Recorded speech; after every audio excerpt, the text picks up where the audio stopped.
Hello people, I'm Tim Ulmer and I'm your host for Epilepsy Gangster. Now, I have been a bitter enemy of Epilepsy Gangster since he caused my first seizure when I was 2 years old, and I'm 60 now. Epilepsy Gangster is like all criminals in the fact that their biggest fear is when people are informed and knowledgeable about them.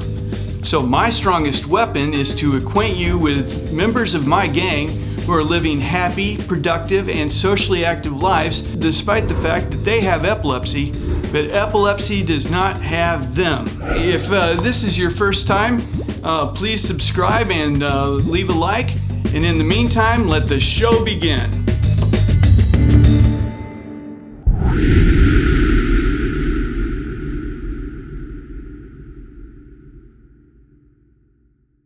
Come fly with me to Nairobi, Kenya.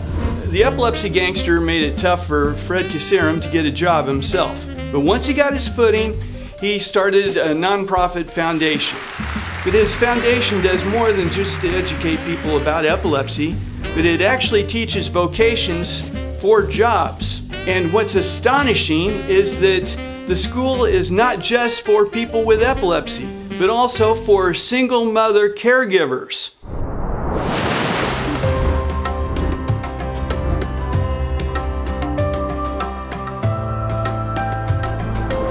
Welcome to the show, Fred. Thank you very much, Tim. I'm really humbled to be on the Epilepsy Gangster show today. Please tell us, when did the Epilepsy Gangster come into your life? The Epilepsy Gangster came in my life in 2011. In 2011, I was working in Iraq as a pastry chef. I started getting seizures, getting convulsions. They were coming at night. Then a friend of mine from Uganda is the one told me that I had the kifafa. Please tell us what it's like to be epileptic in Kenya. It might be different from wealthier nations you're familiar with. I would say, first of all, epilepsy in Kenya is very, very different because one, we still have the taboos, we still have the discrimination, and in the Bible, there was a guy that Jesus performed miracle with, and he seized. I think he was seized. So many people here prefer when you say you have epilepsy, the first thought of what comes in is that this could be either demons, is either possessed, or maybe he has mental health problems. And in Kenya, more than 1 million people are suffering from epilepsy, and only 20% can access the anti-epilepsy medications. That is due to poverty and ignorance. Please tell us about the foundation you started and what's your inspiration? The foundation we started it in 2017. The reason why we started the organization is that one day after I came from Iraq, I was coming from home. I had an aura. Then I fell down. After falling down, I broke my arm. And I stayed in hospital for 2 weeks. Then they put a plate on my hand. So while in the hospital, I told God, if I come out, I'll do some work for epilepsy awareness. So our organization does the following. We hold regular medical camps. We hold yearly medical camps. We hold like 2 medical camps. The first medical camp we did was in April 26th, where more than 400 people with epilepsy came. We also had doctors, epileptologists who came to see the patients, do EEGs on people living with epilepsy, and also we were giving anti-epilepsy medication thanks to the Law Foundation and also to Spirit in Action. So we hold medical camps. The second thing that we do, we also have a clinic whereby people with epilepsy come, they get scanned, we do EEGs for them, and also we give them anti-epilepsy medication. The third thing that we do is also that we have a vocational training whereby caregivers of people living with epilepsy come to learn beauty skills. My name is Mary, and I started at Beauty Serum Foundation. I started hairdressing and beauty, and now I'm dealing with the beauty industry. Thank you. They come to learn beauty skills. They also learn computers, and also we also learn welding skills for our women. And recently we started a coding program where young children living with epilepsy are taught how to code at an early age. Wow, so you do the vocational skills. Yes. What was your motivation for that? The motivation for that was that at the center, while we were going out in churches and schools to create awareness about epilepsy, we found out that most people with epilepsy, they didn't do well past high school because either they dropped out of high school because their parents never saw the need of taking you to school because you have epilepsy, maybe you are mad, maybe you're crazy, so they saw there's no need of wasting their money on you. Then the second thing is that also we saw caregivers of people living with epilepsy were struggling to buy medication. So we did a monitoring and evaluation, and we did some research and saw that if we train people with epilepsy, it will be easier for them. To start their own workshops, start their own beauty salons, and also they can be able to buy their own medication and also be free. Because if you have some money, you can go to hospital, you can work, and also you can buy your food. Awesome.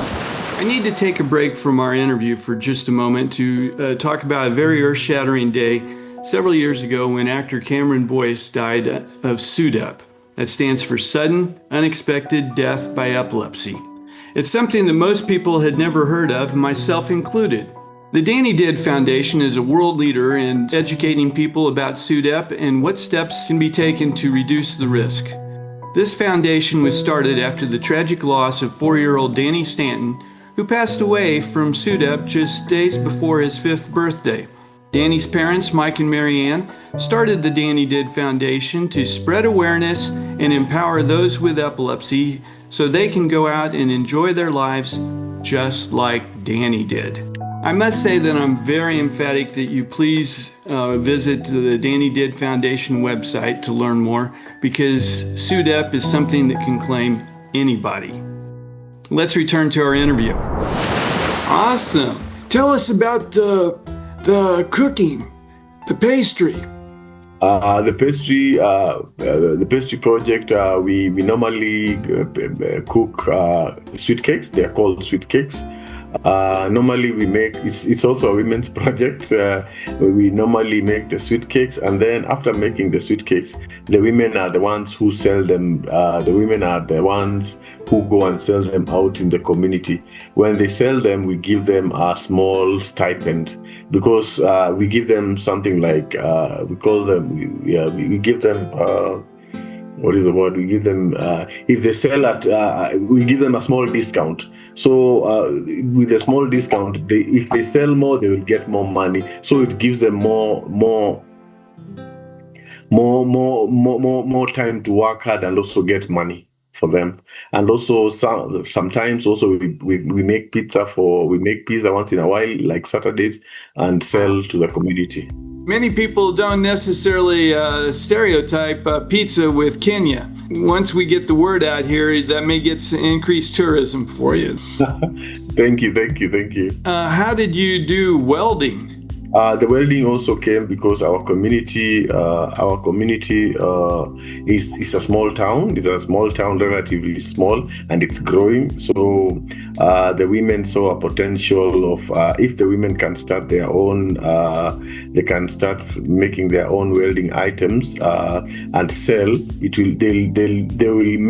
They will have market than the men, because it's very hard to see women doing things like welding in the modern days world. I'm Lona Kala from Kiserem Epilepsy Foundation.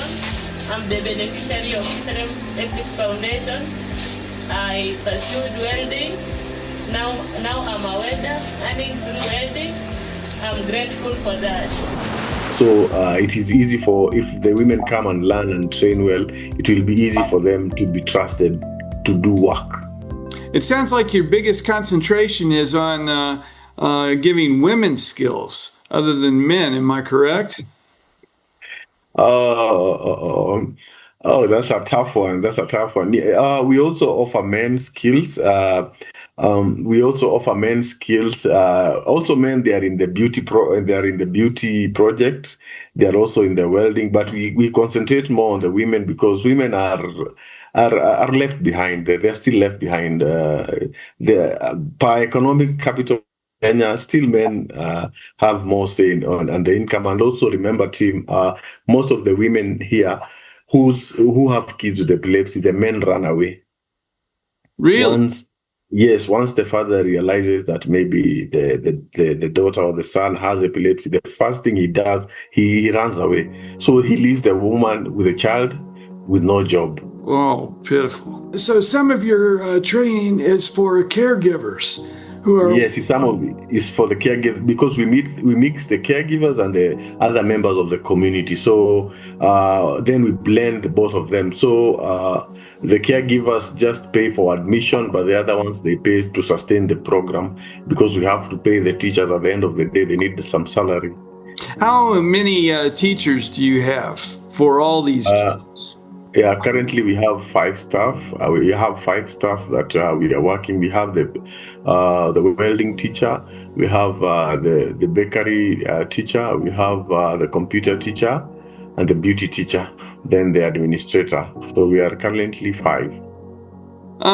Something I'm curious about is do any of your people learning coding have trouble with the epileptic problems with the computers? Currently, no. Most of the people that of the young kids that we teach with epilepsy, they don't have problems with the eyes.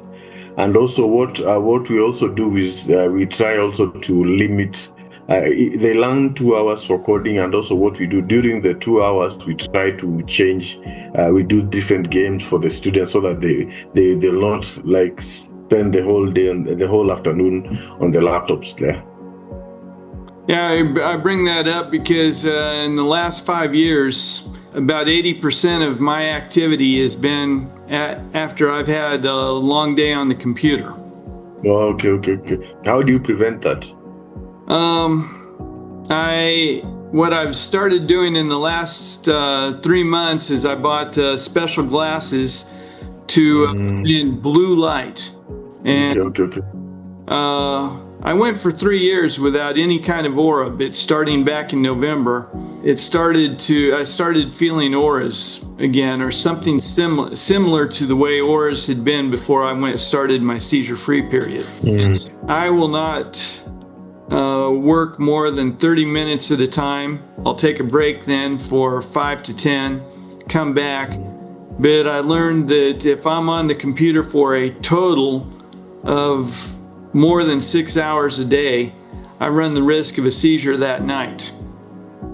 Sorry. Even myself, I spend most of the time in the computer writing proposals, and I also, after like 30 minutes or 40 minutes, I take a break. I go out, take 10 minutes, then I come in. I've also seen the mental fatigue of also spending too much time on the computer. So I also give myself break. And part of, as we both know, stress is part of what causes seizures. And yes, computers get me so frustrated sometimes. Yeah, It's very stressful for me too. Yes. What single word of advice would you like to leave for the epileptic community, whether it's for the epileptic warrior or their caregiver?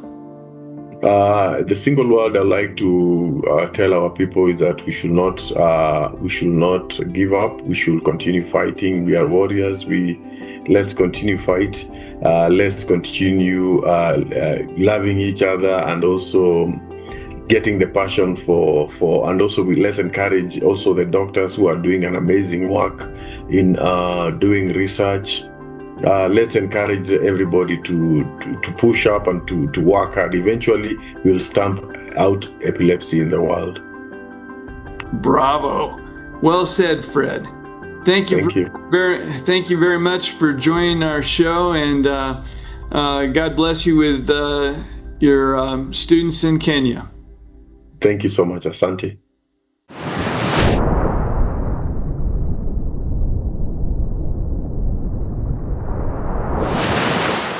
The Defeating Epilepsy Foundation is a nonprofit organization dedicated to helping those battling epilepsy.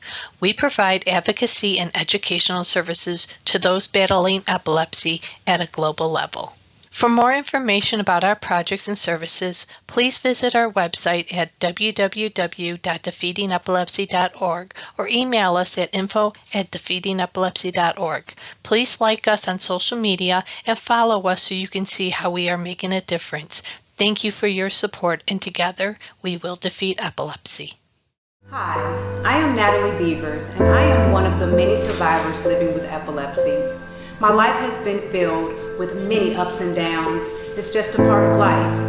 I am proud of the person that I am becoming, and as I stand in the face of this relentless disorder called epilepsy, I want you all to know that I am me.